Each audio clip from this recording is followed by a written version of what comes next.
I'm spending the next 14 hours in British Airways Club Suite Business Class, flying from Singapore down to London Heathrow. As BA continue to cut costs in business class, is the food and drink service going to be any good? Does it offer a comfortable night's sleep? And is it worth the money? Let's find out. We made it over to Singapore Changi nice and early ahead of our flight. We were actually there about 6 hours before departure. Thankfully, BA did have the check-in desks open already, so we were able to quickly drop off our bags to then head over to the Jewel. And I was quite interested to see that the airport apparently has robo-cops patrolling outside. Not too sure how effective they'd be. The Jewel is just across the road from Terminal 1 where BA operates, so it was quick to get over there, and it's a seriously impressive place. In a previous Qatar Airways video, I did compare this to the Orchard at Doha Airport, but the Jewel is seriously impressive, a lot more impressive than the Orchard, although the Jewel does have the disadvantage of being landside, whereas the Orchard is airside in Doha. I think we spent a good half an hour here at least before deciding to finally make our way back over to the airport so that we could go and seek out a lounge. Singapore Airport's a little unusual in that you don't go through security until you get to the gate, so when you go through departures you're just going through immigration and then you're straight through to the gate area and the lounges. At the time of our visit the BA lounge was actually closed for refurbishment, but thankfully there are other One World options available. There's a Qatar and a Qantas business class lounge that we'd be able to use, however because I've recently gained BA Gold status or One World Emerald, we were able to visit the first class lounge for Qantas. And it's a really nice space, plenty of places to sit as you come in, but the majority of the lounge is really dominated by the dining. There's not really any self-service stuff available here, it's all done to order. Even when you're just sat in the lounge areas, there'll be people coming over to offer you drinks, go get you anything you need. And then in the dining area, it's just like being in a nice restaurant. Really extensive menu, lots of good options on there. They also brought round a cold towel to cool off. And I ordered a nice girly cocktail to accompany my club sandwich. It was really nice, although the chips were definitely way oversalted. I couldn't actually get through all of those. And then I finished things off with a Milo chocolate panna cotta, and another cocktail off the menu of course. After dinner we just went and relaxed in the lounge area. I was able to order a couple of Negronis over. There's also really nice toilet facilities and showers available as well. I didn't check out the showers, but there seemed to be plenty of availability. As the flight drew nearer, we decided to relocate and move over to the Qatar lounge because it would be a bit closer to our gate, so we thought that would be a good place to be situated. When we got over there, they actually said they weren't accepting any other One World passengers at the time. I don't know if anyone else has ever experienced that here. So after a quick tour of the nearby Qantas business lounge, we actually ended up deciding to go back to the first class lounge to see out the rest of the time. And we didn't have too long at that point before it's time to get back over to the gate and go through security. There's a separate line for first and business class passengers, and it didn't take too long to get through security, but we did then have to wait a little while before it was time to board. Having gold status meant we were in boarding group 1, which was quite useful on this flight, as there were a huge number of business class passengers in group 2.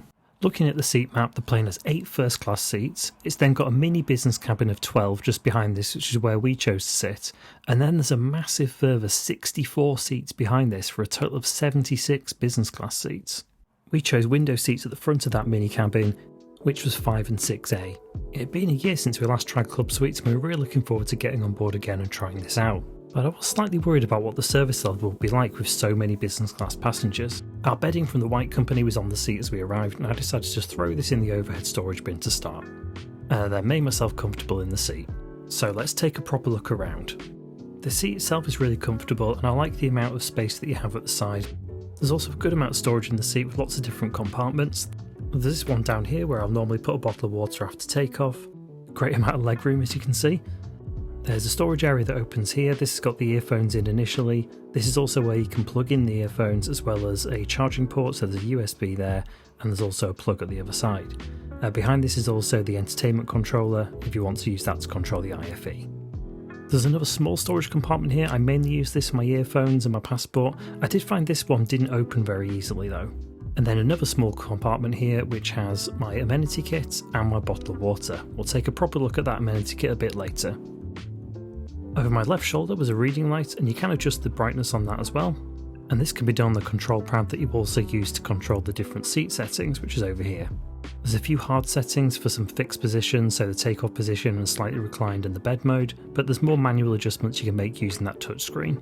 The armrest to the right is fully adjustable in height, and you can put this all the way down to make the bed a bit wider when you're in bed mode. The tray table is located under the in-flight entertainment screen. There's a clip that you use to pull it out. and then it can extend a bit further, and then this folds over to open it fully. It's a good sized tray table, fairly sturdy considering the middle fold as well. But BA definitely don't make the most of the tray table size, as you'll see in the dining service later. The seat itself I do find really comfortable, and I think it's a nice design. Some people seem to really hate the pattern, but I think it's quite nice. Although the suite does have a door, it is still private without it closed. The crew came around and handed out some champagne. I promised the glass wasn't this low to start with. I had already drunk a bit before I started filming that. Unfortunately, it was absolutely boiling in the cabin as we were sat there.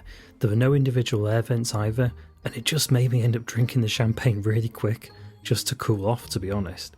And there were no refills offered, which was what I was expecting given the number of passengers, to be honest. This is one of the downsides of having such a big business class cabin. And as I tried to make myself comfortable in the heat, I decided to have a quick look at the in-flight entertainment system. Wi-Fi is available on board, and although it's free for first class passengers, everyone else does have to pay. I did try out for an hour for £5, but it was really quite slow. Thankfully, there was a really good amount of entertainment available on the system. Loads of the latest films and lots of TV box sets as well. One thing I do like about BA is they do have a focus on box sets with the TV shows, so they do tend to have complete series, which is a nice thing to have. Always frustrating when you're halfway through a series and then suddenly you run out of episodes on there, which is what I had recently on Qatar. Now let's have a quick look at the amenity kit provided by the White Company. This is now in a white bag rather than the old black bag, so they've finally mixed things up. But the zips are still just as rubbish as ever. If you've ever flown with BA and broken the amenity kit trying to get it open, let me know. I can't be the only one, right? But thankfully I eventually did manage to get it open despite breaking the zip. So let's take a look at what's inside. And despite the change in design for the bag, it is actually the exact same contents as BA have had for years. So you get your eye mask and your socks from the White Company. I will say that eye mask is really good though. You also get a moisturiser, lip balm, a pulse point, a toothbrush and toothpaste, and some earplugs. And after I finished looking through that, the crew came around with menus. BA have made a lot of recent cuts to some of their food and drink service, particularly on flights departing after 9 PM and those departing late morning. Thankfully, due to the length of our flights, ours won't be affected by these cuts. And after placing my order with the crew, I stashed the menu away, and it was time to get the seatbelt on and get ready for departure. There are a few things that I wanted to watch on the flight before going to sleep, so I decided to crack out the earphones, put them on and start watching something. They're not great earphones, to be honest. I don't find them too comfortable after wearing them for a while, and they don't do the best job of noise cancelling. So definitely an area they could improve on. And about 2 minutes into my TV show, it's interrupted by the brand new safety demo. They seem to be going for a bit of a period drama theme for this one. Not a big fan myself, but let me know what you think. Is it still an improvement on the last one? And as this was playing, we started to get on our way. It's a bit of an interesting departure time, this one. Bizarrely, there are 2 BA flights within 10 minutes of each other that fly from Singapore to Heathrow, and at the exact same time as our flight, there's also a Qantas flight doing the same route. I'm sure there is some logic behind this scheduling, I'm just not sure what it is myself. But anyway, I was looking forward to the flight and happy to see that we were on our way.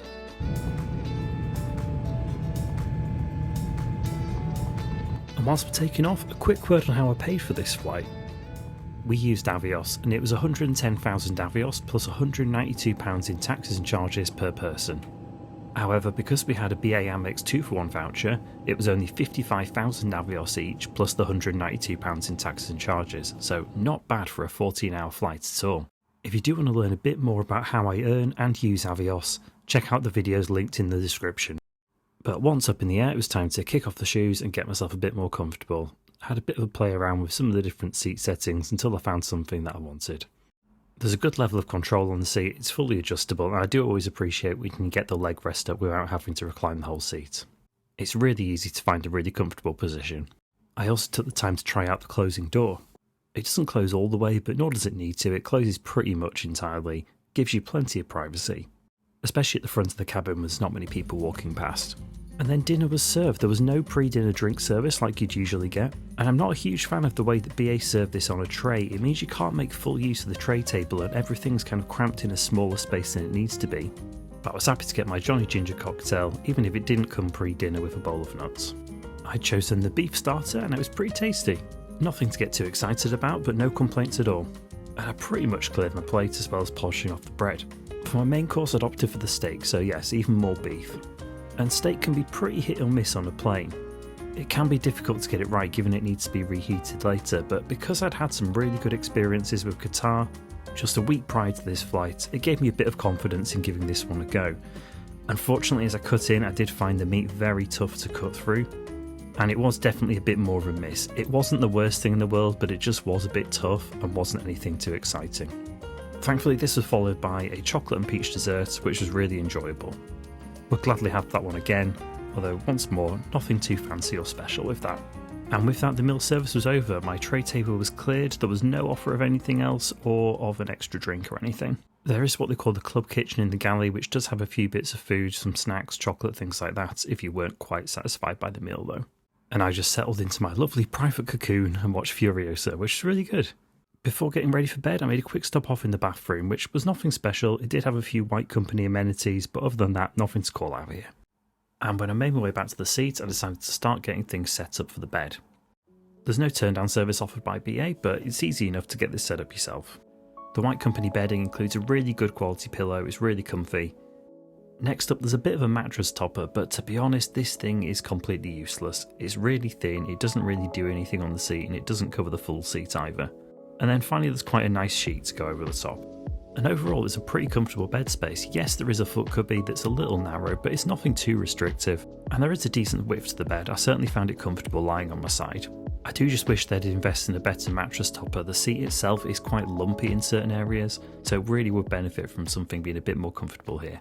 There were a few storage areas near my seat that were used by the crew, but thankfully they didn't use this too much during the time I was sleeping, so I was able to get a pretty undisturbed sleep. I think I managed something like 7 hours, which is probably one of the longest sleeps I've ever had on a plane, so not bad at all. And I was awake just in time for breakfast, which started things off with a nice fruit plate, before moving on to some French toast. I had considered the full English option. It's the one I would usually default to, but I've just had some really dodgy quality ones from BA in the past, so I thought I'd stick to something that doesn't involve bad eggs. The French toast was really good, and I could still look forward to a full English in the lounge after we'd landed.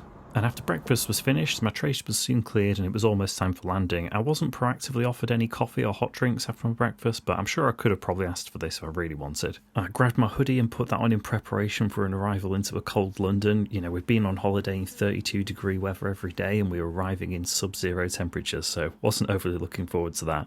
Now, reflecting on the flight as a whole, you probably picked up I've obviously given a few criticisms throughout this flight, but to balance that out, it honestly was overall a really enjoyable flight, and I was able to arrive feeling relatively well rested, which is a big plus. I think the seat in general is really good, and I know from previous experiences that BA does have the ability to offer good food and drink and great service. I just think unfortunately they underdelivered in those areas on this one. I got really fantastic value for this flight. The points and cash that I paid for this was so minimal compared to the amount of time that we got in the air in really good comfort.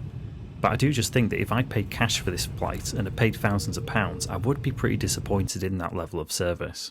And I think taking this flight so soon after taking a couple of different flights with Qatar Airways, I think it just really showed clearly to me the gap in quality between those two airlines at the moment. But BA remain a convenient airline for me to use. They're one that I can easily access business class through the use of points. So despite a few minor disappointments or grumbles, I will continue to fly them in the future. And if you're not already, do make sure you subscribe to the channel so that you can see when I try out their first class very soon. And if you want to see how this flight compares to the Qatar Airways flight I've been mentioning, watch this video next.